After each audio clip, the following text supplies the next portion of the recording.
is going to pull you right back. And then if you really want to get playful, go ahead and try both knees. That is the full frog leap. So we're going to pop up into a crow pose for those that do yoga. And then come right back out. It's just like a micro crow. And then back. All right, great. So have some fun with that.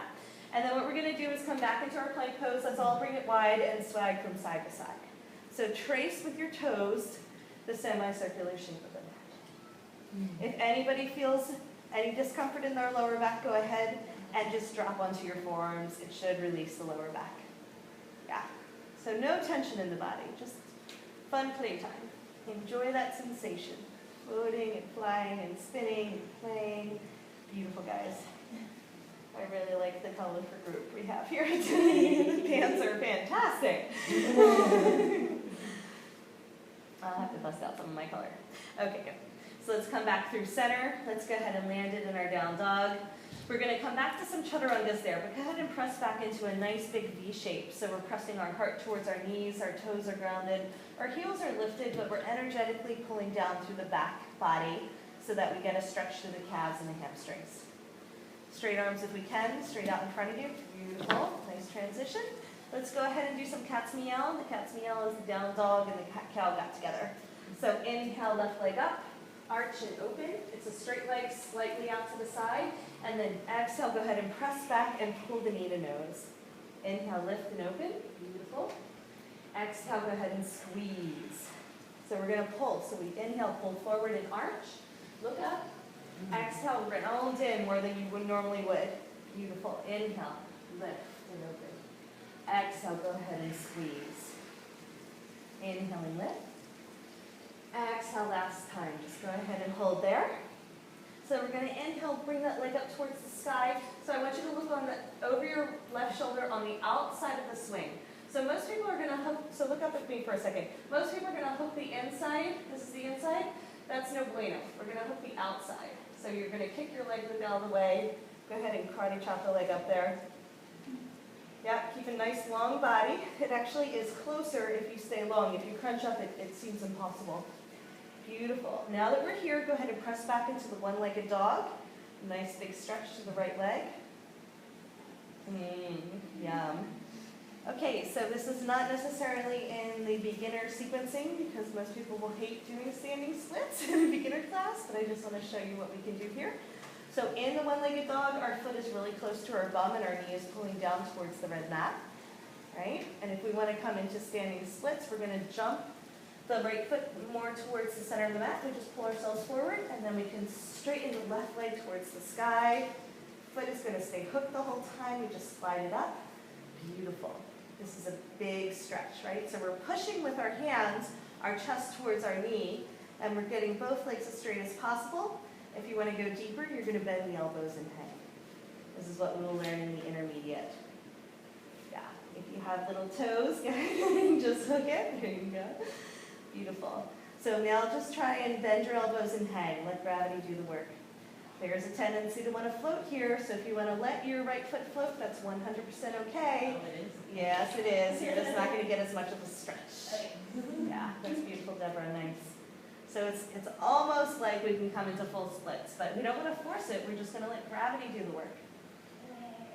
Nice. Ah. Go ahead and land it. Go ahead and slowly start to bend that left knee. Let the foot float back down towards your bum, and then find the ground.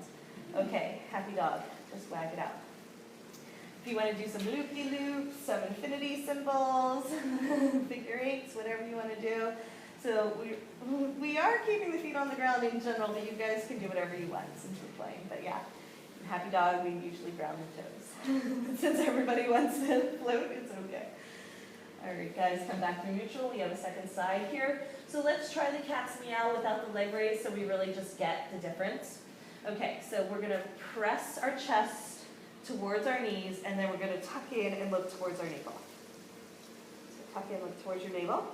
It's like the cat version of the cow. And then we're going to inhale. We pull forward, so pull your shoulders over your wrists, arch and open. Lengthen through the belly. Exhale, press your chest back towards your knees, and then look up towards your navel. Tuck in tight. Yeah, round your back. Okay? Now inhale, pull forward, let's add a leg. Inhale, reach the right leg up towards the sky, arch and open. Exhale, round in, pull the knee towards your nose, there you go. Yeah, just press back, Deborah, when you round in. Does that make sense? No, press back, yes, that's it. And now inhale, pull forward, and arch and open. You just get a little bit more space. Exhale, go ahead and round in. So we press back, and then we round. Inhale, lift, and pull forward. So if it's lower, then you're able to get a little bit more arch, it would seem. I feel like I'm not able to get that much arch. Can I help you a little bit on this one? So you're just going to walk your hands a little bit more forward. So we're going to arch and open, and then when you exhale, you press back, and then tuck in. So it's this rounding motion, and then inhale and arch. So it's just a little bit of pendulum swing there. Yeah, so you're not going to go too far. If you're lower, you have more play. That's true. Does that make sense? Yeah, just kind of push back a little bit more first. Go ahead and round. Yeah. So the arms are helping you by pressing back to round in. Beautiful. Nice, guys. So let's go ahead and hook that foot. Bring the leg up towards the sky. It's sometimes easier to just bring your gaze to the left. Help the foot hook outside in. 90% of the people are going to hook inside out. It's going to be a little bit of a karate kick to get it up there. It's okay to come around and help people. But for this first one, kind of bring your foot down towards your bum. Slide it down. We tend to just naturally float. So we're in a down dog, so you can walk your left foot back into a V shape. One-legged down dog, go ahead and press your chest strongly towards your standing leg. Yep. Beautiful, leading with the heart as much as possible. All right, now if we wanted to come into standing splits, not everybody's going to want to come into standing splits. Now you can let your foot rise. And then hop left to the center of the mat. So if you keep your foot grounded, it's actually a deeper stretch. Right? We're grounding the heel as much as possible. It's not going to touch. If your swing's really low, you'll have an easier time touching. So Julie, would the top leg raise a little bit more? There you go. Just press up as much as you can. So you don't have to go too far here, but if you do bend your elbows, you'll really feel gravity doing the work. So go ahead and drop in. Everybody bend your elbows. Bend your elbows a lot. No weight in the arms. Just drop, drop, drop. Good. Amazing, huh? Even for dancers, standing splits are hard. So this is a nice, easy way to get into them. I wouldn't always teach that. Just going to reiterate one more time. You're not going to see that on the outline. I just wanted to show you how we can get there for our own practice. Go ahead and let that foot slide on down. Release it down to the ground. We're in our down dog. We're swaying it out from side to side. Nice and easy. Let's try some push-ups. And from our push-ups, we're going to go into our upside down dog, and then we're going to end with a gentle headstand. So this is how we can transition really smoothly and easily into an inversion. So from here, we're going to pull forward. Shoulders are going to come directly over the wrists. We're going to lift the feet like we're in a plank pose. And if we bend the elbows in towards one another, not out, in. So the idea is when we bring our elbows in, we're opening up the shoulder girdle. So no weight on the arms, very little weight, right? Just try a couple easy chaturangas, but get the shape. So most people are doing chaturangas with way too much weight for their particular body structure, so they wind up losing the pose. So this is a nice, easy way for people to practice chaturangas without really straining. Okay, to make them a little bit harder, you walk your hands back to the center of the mat, and then you push. Keep your legs heavy, or you will slide out. So now when you press all the way down towards the ground, elbows in, you have a little bit more weight, right? Now we're going to hook our feet. So we're going to hook both legs, both toes outside in. Keep the knees bent a lot. Do not let the knees slide up towards the sky. Pull them down towards the red mat. All right, they're going to want to float. The knees can be wide. You don't have to pull the knees towards one another, but you have to pull them down. Down is towards the red mat, no matter where we are in space. Now we're going to do some handstand push-ups. So go ahead and let the elbows flare out a little bit more. And press straight up and down. Now these are harder, right? So they're push-ups. So you push straight up and one down. Oh, beautiful. Walk your hands to the front of the mat one more time. All right.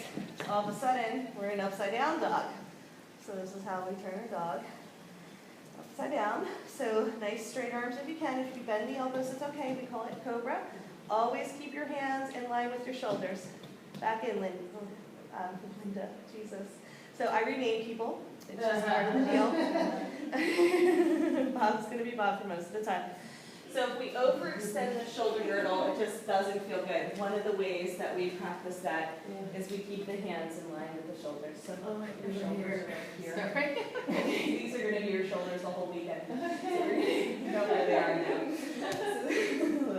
Hello, shoulders.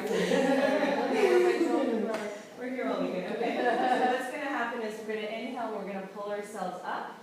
Shoulders are going to go directly over the wrists. And then we're going to exhale and press back. Nice and slow. So don't go past right here, okay? Otherwise we overextend the shoulders and now come forward. So we're coming into what I call up dog. We pull forward and then exhale, press back upside down dog. We want to stack the bones, keep everybody nice and happy. Inhale forward, stretch the belly. Exhale, go ahead and press back. Don't press back so far you feel like you're overextending. Keep it nice and controlled for this sequence. There's other sequences where we overextend. Not here. All right, beautiful. So pull yourself forward. We're going to try a little bit of a handstand. Again, we're just playing and having fun. We hook with our feet. Our toes are engaged. We're going to use our core. So do like a sit-up. Right? I call it tuck.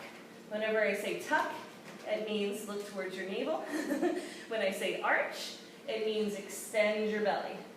Right? So arch is when we extend. We're going to come back through upside down dog.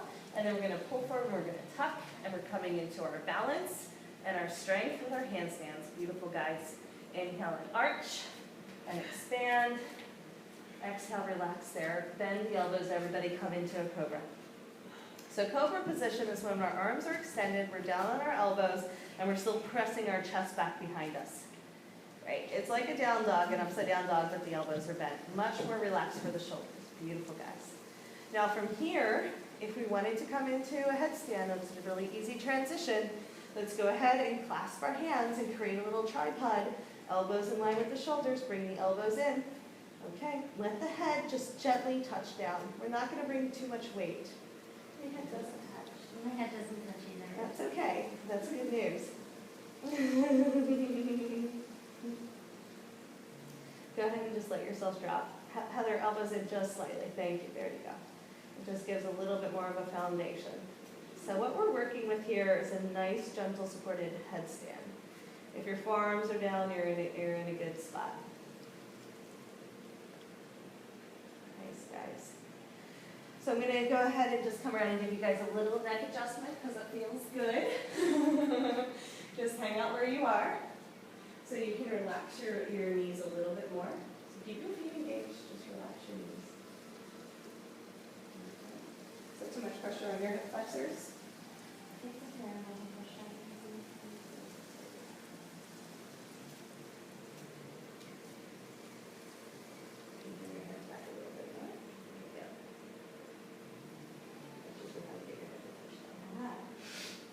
Sorry, everybody does it.